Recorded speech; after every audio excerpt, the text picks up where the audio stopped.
Okay, so in the last video, saying where the other pages are going to live inside this one may have sounded a bit confusing. And it may not have been strictly true. So the other pages aren't actually going to be pages. And let's start by defining the body of our page, and that will make things clearer. So the body of a HTML document is what is shown to the user. The head is what is not shown to the user, but can do things like import static files like CSS or JavaScript files. It can do things like set the title of your page and things like descriptions and other things for Google to be able to index your page properly and things like that. So the head is not shown to the user, the body is shown to the user. So in order to be able to create these pages reasonably easily, we want to avoid having to rewrite the head and the footer in every page. What we want to do is instead be able to simply say this head is going to be shared across all of our pages. So for example, let's say we want all of our pages to have this title called Fancy Blog, for example, or any title you wish. And then what we would say is say, using what's called Jinja templating language, just copy what I'm doing just now, and I'll explain it in a moment.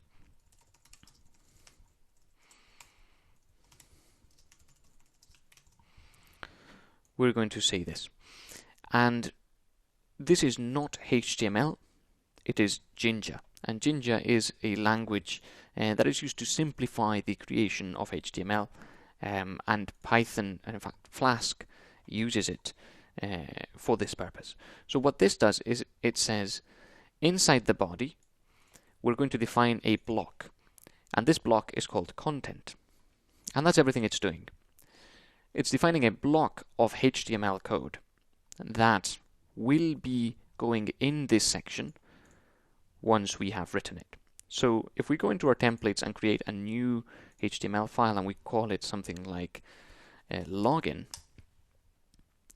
now we can delete all of that and simply come in here and say extends base.html and then say block content end block.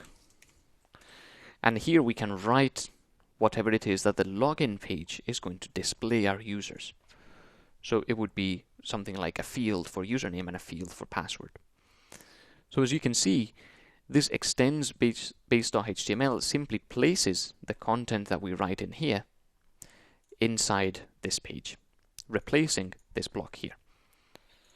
And then if we wanted to create a register page, we would simply have to copy this, but with different content inside this block.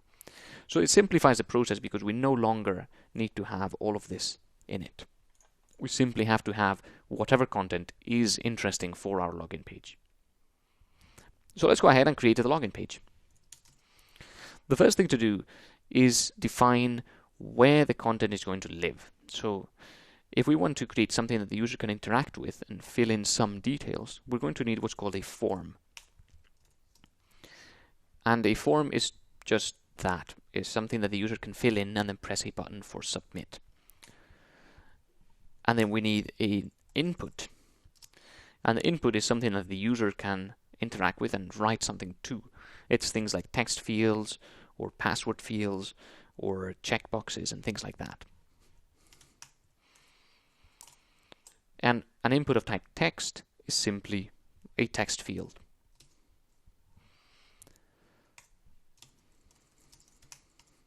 And an input of type password is just a password field where the text is hidden with the small bullet points instead of showing the text. Okay.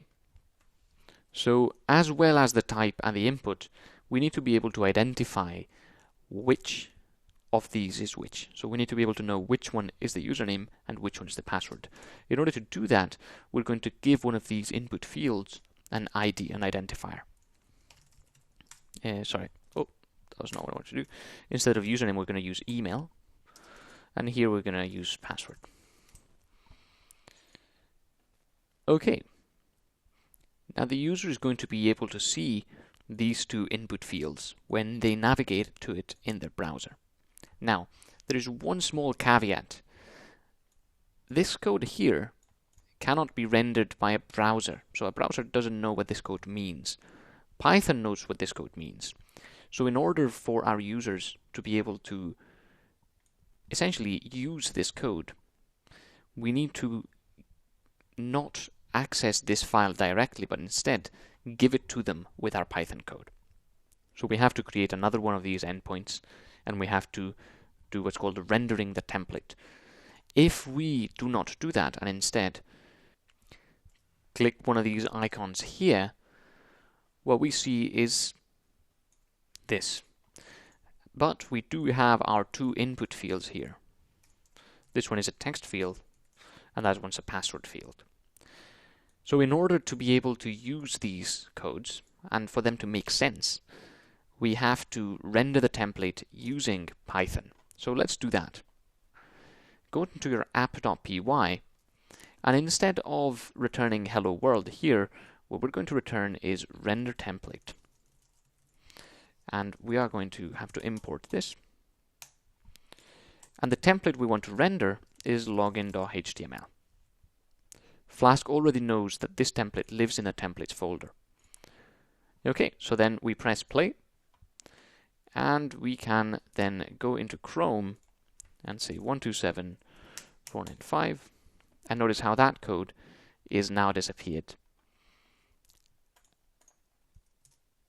Okay, so now we've rendered the login.html template, and we've displayed these two things here. But there is no submit button, so we have to create that.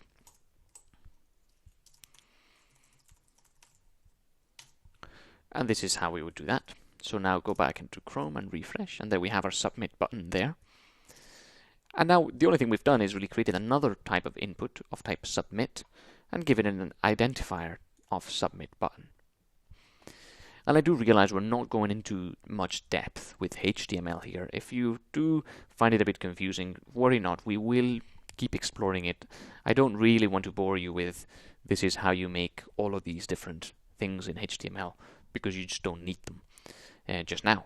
But as we do need them, we will go over them.